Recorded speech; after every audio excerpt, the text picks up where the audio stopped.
दोस्तों 2020 का जो साल है लोगों को हमेशा याद रहेगा।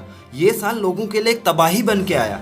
अप्रैल 2020 में लोग इस कदर घरों में बंद हो गए जैसा उन्होंने कभी सोचा भी नहीं था। हजारों लाखों मजदूर शहरों को खाली करके पैदल ही गाँव की तरफ चले गए दोस्तों, और आज भी उनमें से 70 से 80% लोग वापस आए ही नहीं। लेकिन दोस्तों आपको पता है कि अब ये लोग कैसे अपना जीवन यापन कर रहे हैं? जो रोज कमाकर शाम को खाते थे और अगले दिन का खाने का इंतजाम अगले ही दिन करते थे, वो मजदूर आज बिना काम के कैसे अपना घर चला रहे हैं? दोस्तों एक सर्वे के अनुसार रूरल इंडिया में मछली पालन का काम तेजी से बढ़ रहा है। इसमें पिछले एक साल में 100% तक की ग्रोथ देखी गई है। वहीं एग्रीकल्चर का काम भी पहले से बेहतर हो गया है। इसके अलावा डेयरी, रूरल डेवलपमेंट, मुर्गी पालन, कुटीर उद्योग, इस तरीके के काम में भी तेजी देखी गई है। अरे भैया ये सब तो हमें पता है, तो ये सब जान के हम क्या करेंगे? कुछ स्टॉक वगैरह के बारे में बताता हूँ। आज जिस कंपनी के बारे में मैं आपको बताने जा रहा हूँ दोस्तों, ये इसी तरीके की एक कंपनी है जो रूरल थीम से जुड़ी हुई है। ये कंपनी फिश फूड का काम करती है, यानी जो मछलियों को चारा दिया जाता है उस तरीके का चारा ये कंपनी बनाती है, और अपने तरीके के बिजनेस में एक तरीके से इंडिया की मार्केट लीडर है। बात करें इसके स्टॉक के प्राइस की, आज भी अपने लॉकडाउन से पहले के लेवल्स तक नहीं पहुंचा है दोस्तों ये स्टॉक। तो आज हम इस वीडियो में इसी कंपनी के बिजनेस मॉडल को समझेंगे दोस्तों, इसके फाइनेंशियल्स और वैल्यूएशन को हम समझेंगे, इसके ग्रोथ पोटेंशियल को समझते हुए इसके फ्यूचर आउटलुक को जानने की कोशिश करेंगे। तो बने रहिए दोस्तों।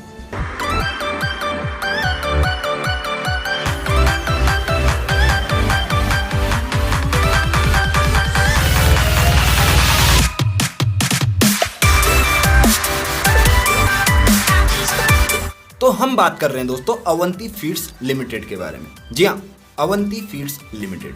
इसके बिजनेस मॉडल के बारे में अगर बात करें दोस्तों तो काफ़ी डाइवर्सिफाइड इसका बिजनेस मॉडल है। अलग अलग तरीके के प्रोडक्ट्स वगैरह बनाती है, अलग अलग रेंज के प्रोडक्ट वगैरह बनाती है सी फूड वगैरह के रिलेटेड। जैसे कि जो प्रॉन्स वगैरह होते हैं, जो फिशेज वगैरह होते हैं, उनके लिए फूड्स वगैरह ये बनाती है, अलग अलग वेराइटी के फूड्स वगैरह ये बनाती है। इसके अलावा जो सीड्स वगैरह होते हैं, जो रॉ मटेरियल होता है, जैसे छोटी मछलियाँ होती है, जो मछली पालन करके बड़ी मछलियाँ जो बनेंगी, उस तरीके के सीड्स वगैरह भी ये कंपनी बनाती है। ये सीड्स खुद तैयार करती है दोस्तों। और इसके अलावा ये खुद भी एक्वा कल्चरिंग करती है दोस्तों। जैसे जो किसान वगैरह एक्वा कल्चरिंग करते हैं उनको ये फूड्स वगैरह तो देती है, उनको सीड्स वगैरह भी ये देती है, लेकिन ये खुद भी मतलब उसका प्रोडक्शन करती है और उसको एक्सपोर्ट करती है दोस्तों। 28 कंट्रीज में अभी ये फिलहाल कंपनी काम कर रही है। और रॉ श्रिम्प वगैरह एक्सपोर्ट करती है, जैसे जो फ्रोजन फूड्स वगैरह रहता है, जो जैसे होटल्स वगैरह में यूज़ हो सकता है ये, या कोई घर पे भी यूज़ कर सकता है। जो रॉ मटेरियल होता है जो स्टोर वगैरह में बिक सकता है, उस तरीके का जो श्रिम्प फूड है वो ये बनाती है। इसके अलावा रेडीमेड जो कुक किया हुआ जो श्रिम्प रहता है वो भी ये बनाती है। ये भी एक तरीके से जैसे एक पैकेज फूड होता है उस तरीके का कुछ प्रोडक्ट ये कह सकते हैं इसको। और इसके अलावा वैल्यू एडेड श्रिम्प वगैरह, उसमें कुछ अलग अलग वैरायटी डाल के, और इसके अलावा ये पैकेज इस तरीके का फूड वगैरह, सेवर एंड फ्लेवर टाइप का, अलग अलग फ्लेवर में जो है ये फूड वगैरह, इस तरीके से इसके प्रोडक्ट रेंज आती है दोस्तों। अब इस कंपनी के हिस्ट्री के बारे में अगर बात करें दोस्तों तो 1993 में ये कंपनी इस्टेब्लिश हुई थी, और उसके बाद इसके स्टॉक्स जो हैं वो 1994 यानी कि एक साल बाद ही जो है एक्सचेंज पे ट्रेड होना स्टार्ट हो गए थे, यानी कि पब्लिक लिमिटेड ये एक साल में ही बन गई थी। और उसके बाद में 1997 में इसने प्रोसेसिंग यूनिट, जो पहला प्रोसेसिंग यूनिट अपना गोपालापुरम में इस्टेब्लिश किया, और उसके बाद 2000 में इसने दूसरा जो अपना फीड यूनिट है वो इस्टेब्लिश किया वेमलुरु में। और उसके बाद 2002 में इसने टेक्निकल कोलैबोरेशन किया TFM के साथ में, और 2009 में इसने ज्वाइंट वेंचर का एग्रीमेंट किया थाई यूनियन के साथ में एक्सपोर्ट वगैरह के लिए।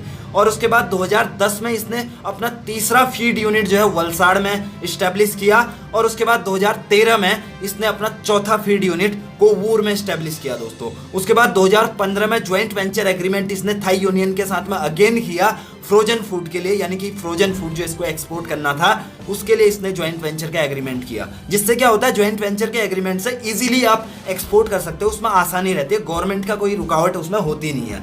2016 में उसके बाद में इसने अपना 5वां फीड यूनिट बनाया बांदापुरम में, और उसके बाद 2017 में इसने अपना दूसरा प्रोसेसिंग यूनिट ओपन किया यर्रावरम में, और उसके बाद 2020 में इसने हैचरी का सेटअप किया विशाखापत्तनम में। अब ये हैचरी क्या होता है, जहाँ पे फिश वगैरह को आर्टिफिशियली जो है उसको प्रोड्यूस किया जाता है, जहाँ पे एग्स वगैरह का, मतलब एक तरीके से कह सकते हैं कि जो ये सीड्स वगैरह बनाती है उसका खुद का प्रोडक्शन जो यूनिट रहती है वो एक तरीके से हैचरी कहलाती है। उसके बाद आज के डेट में 28 ईयर्स इसको जो है हो चुके हैं कंपनी को काम करते हुए 2021 में। और आज के डेट में 2800 प्लस एम्प्लॉइज इसके पास में काम कर रहे हैं। 16,000 से ज़्यादा फार्मर्स के साथ में ये मिलके काम कर रही है, इतना बड़ा इसका नेटवर्क है। 22 प्लस कंट्रीज़ के अंदर में ये कंपनी एक्सपोर्ट कर रही है और 5 श्रिम्प फीड यूनिट इसके पास में है जिनकी जो कैपेसिटी है 6 लाख टन पर एनम की कैपेसिटी है। तो काफ़ी मतलब एक तरीके से लार्ज स्केल में ये कंपनी बिजनेस कर रही है इस टाइम पे। और 2 श्रिम्प प्रोसेसिंग यूनिट इसकी है अभी। प्रोसेसिंग यूनिट जैसा कि हिस्ट्री में हम देख रहे थे कि एक इसने 2000 के आसपास में स्टेब्लिश किया, एक 2017-18 के पास में इसने स्टेब्लिश किया। तो 2 प्रोसेसिंग यूनिट इसकी हैं और उनकी जो कैपेसिटी है 22,000 टन पर एनम की कैपेसिटी है दोस्तों। और इसके पास में दोस्तों 500 मिलियन पिकोलीटर की हैचरी है, यानी कि 500 मिलियन पिकोलीटर मतलब करोड़ों करोड़ लीटर होता है दोस्तों। और 500 मिलियन पिकोलीटर बोले तो काफी ज्यादा हो जाता है, अगर डायमेंशन में इसको देखा जाए तो बहुत ज्यादा हो जाता है। और 12,000 मीट्रिक टन कैपेसिटी के इसके फार्म्स हैं दोस्तों।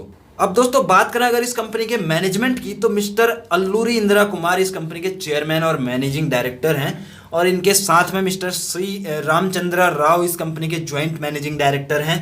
और बाकी ये जो आप पिक्चर्स में देख पा रहे होंगे ये इनकी मैनेजमेंट टीम है। इसमें कुछ फॉरेन कंट्रीज के भी पर्सन्स हैं और कुछ ज्वाइंट वेंचर जो कंपनीज काम करती हैं और कुछ जो है इन कंपनीज इसके इंडिविजुअल भी जो है मेंबर्स हैं।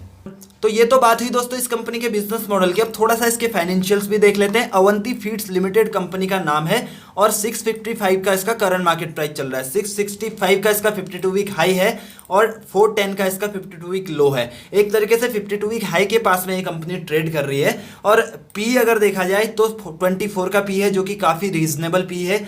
बुक वैल्यू इसका 129 है। डिविडेंड यील्ड 0.78% है। रिटर्न ऑन कैपिटल एम्प्लॉयड 32.3% जो कि काफ़ी अच्छा है। रिटर्न ऑन इक्विटी 22.8% बेहतरीन। फेस वैल्यू इसका 1 है। डेट इसके पास में ना के बराबर है 3.75 करोड़ और डेट टू इक्विटी 0 ही इसका है। करंट रेशियो 6.69 जो कि आउटस्टैंडिंग।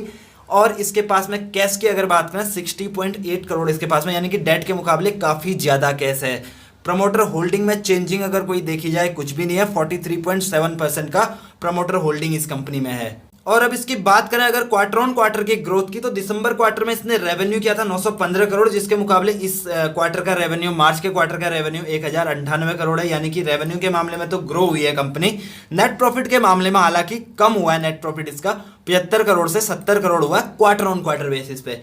बात करें इसके पिछले 4 सालों के ग्रोथ की रेवेन्यू और प्रॉफिट के मामले में, तो 2017 में इसका रेवेन्यू था 2616 करोड़, 2018 में इसका रेवेन्यू हुआ 3393 करोड़, 2019 में 3488 करोड़, 2020 में 4115 करोड़, 2021 में कहीं ना कहीं कोविड का इंपैक्ट इस पर पड़ा और रेवेन्यू फ्लैट किया, एक तरीके से कम नहीं कह सकते इसको, 4115 से ग्रो नहीं कर पाई, हम ये बोल सकते हैं। बात करें प्रॉफिट की, इसकी नेट प्रॉफिट इसका 2017 में था 216 करोड़, 2018 में हुआ 446 करोड़, 2019 में हुआ 274 करोड़, 2020 में 346 करोड़, 2021 में 360 करोड़, यानी ईयर ऑन ईयर पे प्रॉफिट इसका ग्रो हुआ है।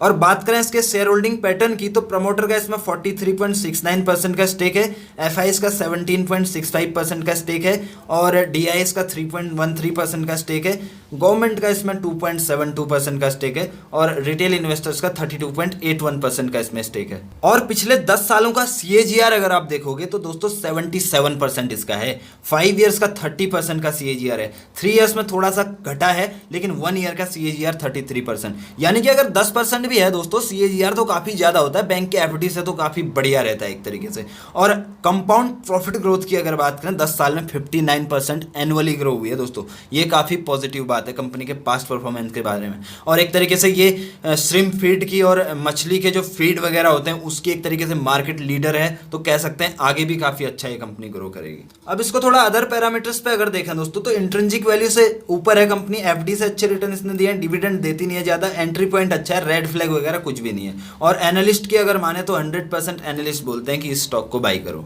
अब अगर इसके पास्ट के परफॉर्मेंस की बात करें दोस्तों, तो 1 डे में इसने 14% के रिटर्न दिए, 5 डेज में 18.57%, 1 मंथ में 10.50%, 6 मंथ में इसके 25.01% के रिटर्न है, ईयर टू डेट में 24.64%, 1 ईयर में 31.58% के रिटर्न है, 5 ईयर्स में इसने 272% के रिटर्न दिए हुए हैं आउटस्टैंडिंग, और लाइफ टाइम रिटर्न्स अगर इसके देखा जाए तो 39,685% के रिटर्न है। यानी कि जब से ये कंपनी लिस्ट हुई थी 94 के आसपास में लिस्ट हुई, 94 95 के आसपास में, वहाँ से इसने आपका पैसा दोस्तों काफ़ी ज़्यादा गुना कर दिया। 40,000% बोले तो आपका 400 गुना तक आपका इसने पैसा कर दिया।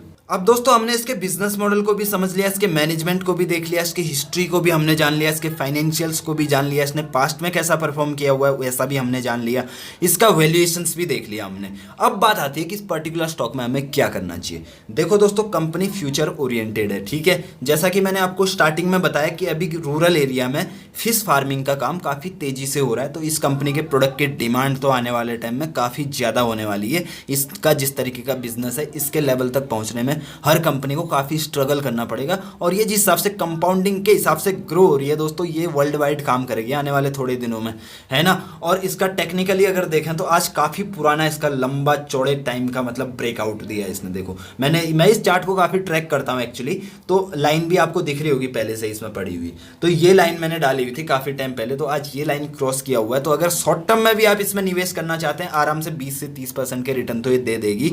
यहाँ इसका जो लाइफ हाई है ये 769 का लाइफ हाई है, इसको टच करने की कोशिश करेगा ये नियर टर्म में।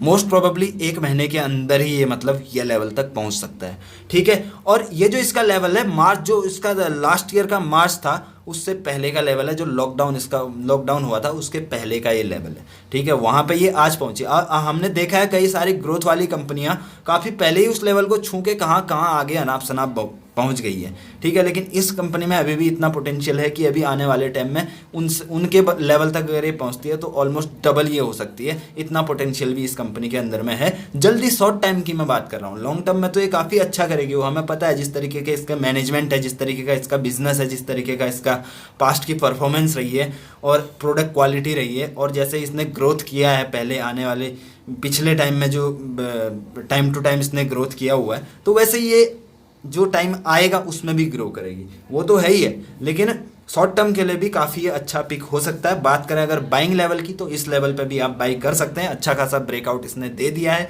और यहाँ से अगर किसी डाउनफॉल में अगर कोई मान लो यहाँ पे आपने थोड़ा बाई कर लिया, उसके बाद कोई मार्केट के रीज़न से थोड़ा इस लेवल तक, इससे नीचे तो आएगा नहीं, ये सपोर्ट वगैरह कुछ है नहीं, क्योंकि ये जो है ना वॉल्यूम इसका जो है काफ़ी ज़्यादा इसका बना हुआ है, तो इससे नीचे आना इसका मुश्किल है। यहाँ पर भी ये सपोर्ट लेगा जो इसका अभी तक रेसिस्टेंस बन रहा था, 2-3 बार वहाँ पर आके नीचे गया हुआ है, तो यही इसका सपोर्ट बन जाएगा। इस लेवल पर आएगा, भर के लो, यहाँ से नीचे आएगा नहीं। तो दोस्तों आई होप कि आपको वीडियो इन्फॉर्मेटिव लगा होगा। वीडियो अगर अच्छा लगा तो लाइक कीजिए, शेयर कीजिए अपने दोस्तों के साथ में, और चैनल को सब्सक्राइब कीजिए अगर आपको ऐसे ही जेन्युइन कंटेंट चाहिए तो। और अगर आपके कोई क्वेरीज है, कोई सलाह है, कोई सुझाव है तो कमेंट कीजिए। और ये डिटेल एनालिसिस का प्लेलिस्ट आप एक बार जरूर चेक कर लीजिए दोस्तों। इसमें हमने कंपनीज के total fundamental analysis, business model analysis, valuation analysis, financial analysis complete करके डाले हुए हैं। इससे आपका बेनिफिट क्या रहेगा, जो कंपनी की रिसर्च करने में आपको टाइम लगता है 10 से 12 घंटे का, वो वैल्यू आपको 10 से 15 मिनट की वीडियो में मिल जाएगी दोस्तों। इससे आपके टाइम की बचत तो होती है, साथ ही इन वीडियोस को आप अपने कहीं ट्रैवल कर रहे हैं उस टाइम पे इन वीडियोस को आप देख सकते हैं, किसी का वेट कर रहे हैं, मतलब आपके फ्री टाइम का भी अच्छा खासा इसमें यूटिलाइजेशन हो जाएगा। टाइम बहुत इंपॉर्टेंट है दोस्तों, अपने टाइम का खुद से भी ज़्यादा ध्यान रखिए। और thank you so much for watching this video till the and.